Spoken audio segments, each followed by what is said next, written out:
किसी भी वक्त ग्रीनलैंड पर अमेरिका का हमला हो सकता है।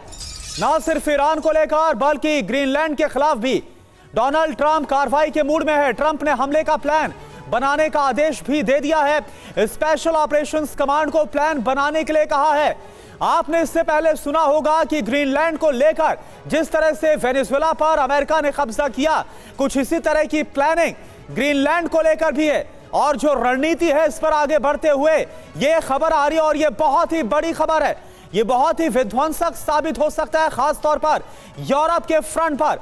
और ऐसे में अमेरिका और यूरोप की रार बढ़ भी सकती है, क्योंकि खबर यह आ रही है कि किसी भी वक्त ग्रीनलैंड पर अमेरिका का हमला संभव है।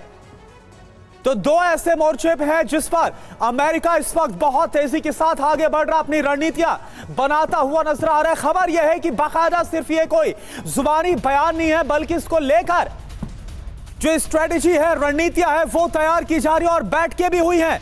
और किसी भी वक्त ग्रीनलैंड पर हमला संभव है अमेरिका का।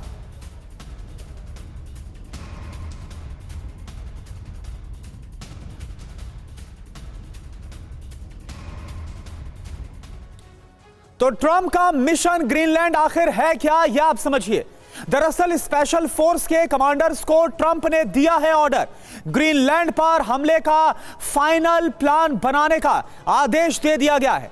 Joint special operation command plan तैयार कर रहा है। रणनीतिक सलाहकार स्टीफन मिलर को बाकायदा इसकी जिम्मेदारी दी गई है। ऑपरेशन माद्रो की सफलता से उत्साहित है मिलर। रूस चीन के कदम उठाने से पहले ही हमले की तैयारियां है अमेरिका की तरफ से। ट्रंप राजनीतिक दबाव का भी इस्तेमाल कर सकते हैं। ट्रंप के कमांडर हमले के लिए तैयार नहीं है। Joint chief of staff Trump के फैसले का विरोध कर रहे हैं। हमले की स्थिति में जो कमांडर्स हैं उनको कांग्रेस के विरोध का डर भी है।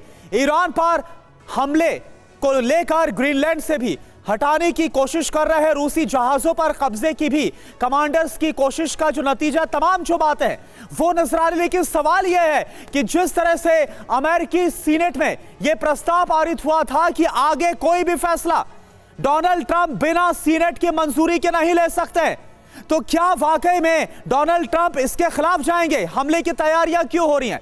खराब इकोनॉमी से ध्यान हटाने की कोशिश है अमेरिका की। मध्यावधि चुनाव में डेमोक्रेट्स पर बढ़त का प्लान है जो इस साल के अंत तक होगा। हमले का असर क्या होगा? सर कीर स्टारमर, जो कि ब्रिटेन के प्रधानमंत्री है, सर कीर स्टारमर समेत यूरोपीय देशों में नाराजगी बहुत ज्यादा बढ़ गई है। ट्रंप के फैसले से नेटो के टूटने का भी एक बहुत बड़ा खतरा मंडरा रहा है। तो देखिए, दुनिया के सबसे ताकतवर शख्स के दो फैसलों ने पूरी दुनिया की सांसें रोक दी। सवाल तो यह है कि क्या यह हमला तीसरे विश्व युद्ध की शुरुआत होगा? पहली बड़ी खबर इसे लेकर मिशन ग्रीनलैंड से जुड़ी है। जैसा कि हमने आपको बताया, ट्रंप प्रशासन अब इसे खरीदने की बात से आगे बढ़कर इसे अमेरिकी संप्रभुता का हिस्सा बनाने की तैयारी में। डेनमार्क को दरकिनार कर ट्रंप ने सीधे ग्रीनलैंड के लोगों को कैश बांटने और आजादी का लालच देने वाला मान लिया है। चौथा स्टेप प्लान तैयार किया गया है। और दूसरी तरफ ईरान में तख्ता पलट की उल्टी गिनती शुरू हो चुकी है। ऑपरेशन मिडनाइट हैमर की सफलता के बाद ट्रंप ने साफ कह दिया है कि ईरान अब आजादी की ओर देख रहा है और अमेरिकी सेना किसी भी वक्त तेहरान के सैन्य ठिकानों को धुआं धुआं कर सकती है। ये दोनों प्लान दुनिया को तीसरे विश्व युद्ध की तरफ धकेल रहे हैं। आर्कटिक में रूस और चीन से टकराव हो या फिर ईरान में अशांति, हर कदम पर बारूद के ढेर से बड़ा खतरा नजर आ रहा है।